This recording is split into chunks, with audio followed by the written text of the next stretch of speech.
Hi, this is our presentation on social and emotional development for kindergarten through second grade. I'm presenting to fellow teachers. I hope that you enjoy. First, we're going to start with physical environment. This talks about how your room is set up. Think about how you feel if you come into a room and it's really hot and crowded, or it's really cold. You can't focus. You can't think. You can't thrive. You want to give each person room to breathe so they feel like they have their own space. You want rec areas to be separate from instructional areas. What does that mean? You want to have your toys, your blocks, your computers on a separate area from your instructional areas so that those kids being instructed are not distracted from those kids that have earned that computer time. You want to split your classroom into sections or areas. You want to have a large area for large group discussions.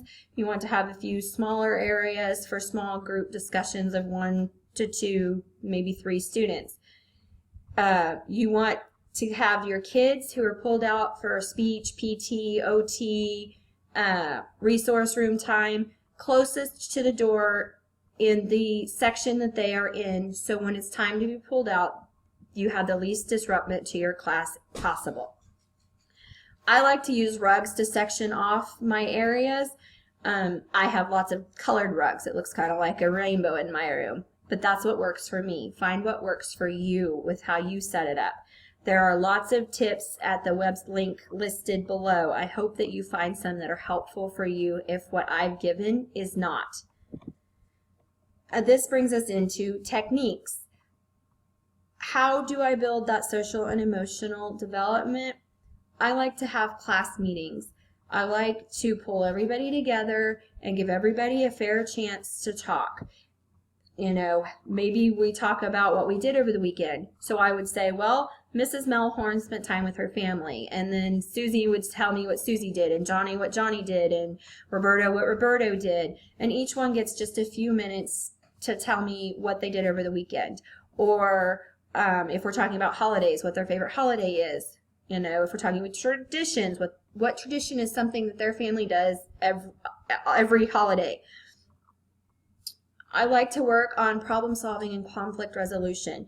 You know, in kindergarten, first, second grade, the kids are really big about, Mrs. Melhorn, so-and-so pushed me.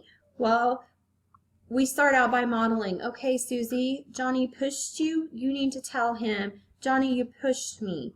And then, Johnny, you need to say, oh, I'm sorry, Susie, I didn't realize that. Excuse me. And by modeling that, then as you progress through the course of your year, hopefully the goal is to get them to where they realize that, and they don't have to come to you with every single little problem like that, and they can work it out amongst themselves and build that character and be able to go, oh, that's not a problem. I got this. I like to start each day with emotional sandwiching. What is that? I like to be positive at the beginning of the day as they're coming in. Give them a high five, a handshake, a hug, how are you doing? That makes them want to come in each morning and start their day.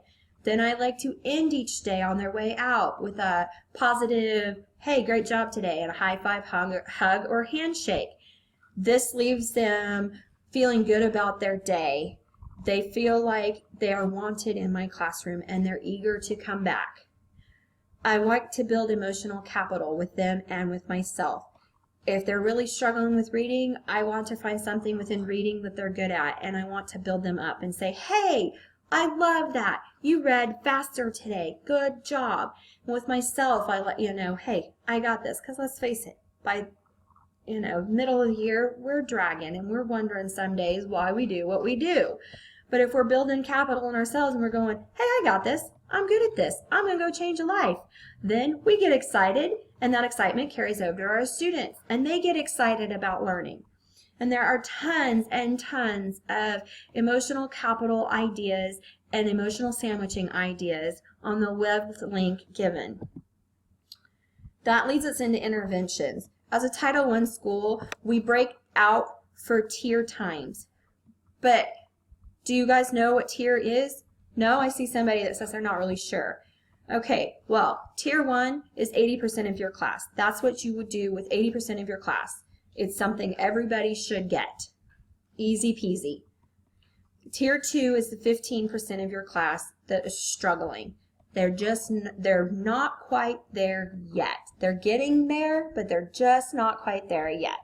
And tier 3, that's your 5%, your lowest group that maybe they're below grade level, and so you give them the most intensive structured time.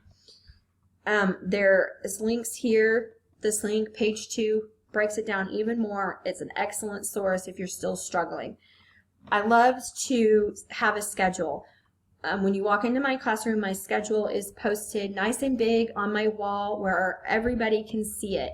And when my kids come in the morning, after we've done that emotional sandwiching and we've greeted them, they've chose their lunch time, I go through my schedule for the day so that they know that we're starting off our day with morning work time, followed by groups time, followed by reading, and then recess, PE, music, social studies, lunch, afternoon recess, so they know what's coming next.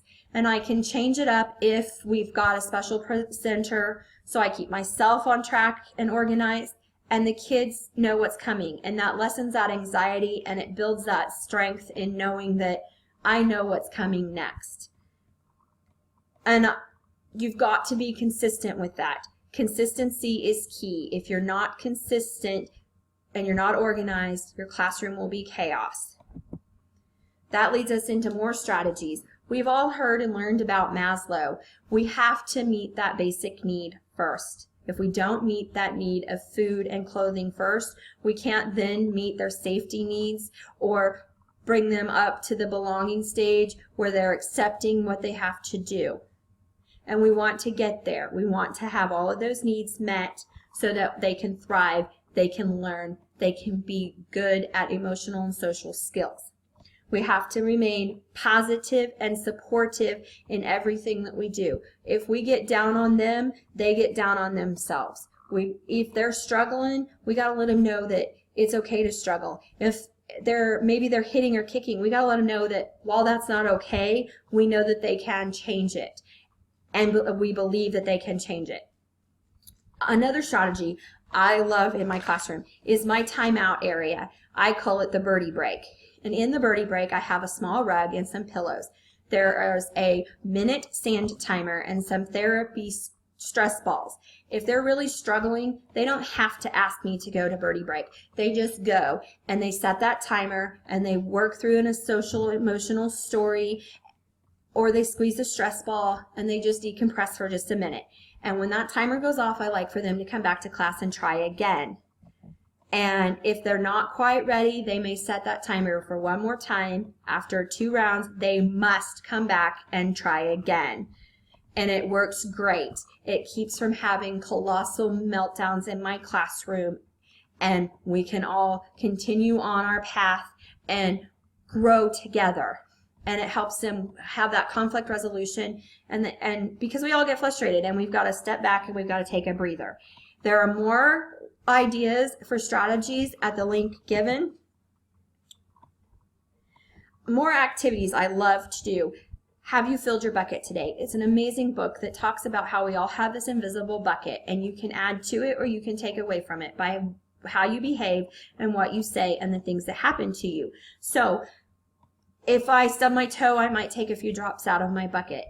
If I don't sleep very well, my bucket might be kind of empty, but I can fill it up by doing something nice or saying something nice. And so periodically, I like to ask the kids, how's your bucket today? And if they tell me their bucket's empty, then I like to find a quick thing like maybe their shoes, I like their shoes, or I like their hair, or I give them a hug to put some drops in their bucket. And it really makes them stop and think how they're treating each other. Am I adding to their bucket or taking away from their bucket? We love Camp Alphabet in our classroom. Camp Alphabet is a fun circle game that everybody can play.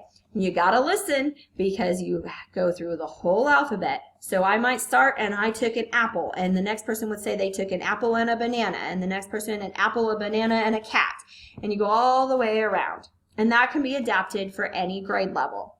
And it's a fun game. We also really love This Is, But It Really Is. It's an imagination game where you take a pen and you say, this is toothpaste, but it's not really toothpaste. It's a rocket. This is a rocket, but it's not really a rocket. It's a shark. And the kids get to build those imagination skills. It's a blast. We also love mousetrap, where you try to trap the other person's fingers. You get to use hand-eye contact, you get to use speed, and the kids have a blast with it. We use Caught Being Goods in my classroom. If a student is caught being good, they fill out a slip with their name, the date, who gave them the Caught Being Good. It goes on the Caught Being Good bulletin board, and every Friday those are put in a basket, and 2 children are drawn out of the Caught Being Good basket, and they get to get into the treasure box, and everybody else who had a Caught Being Good gets to get a Starburst. Don't worry, if you can't have candy, I have backups, and you can have a pretzel. Because we have some of those kiddos that just can't have that candy, and that's okay. I hope that you enjoyed and you gleaned some helpful information out of this presentation that you can take back to your class to help your class build emotional and social skills. Thank you.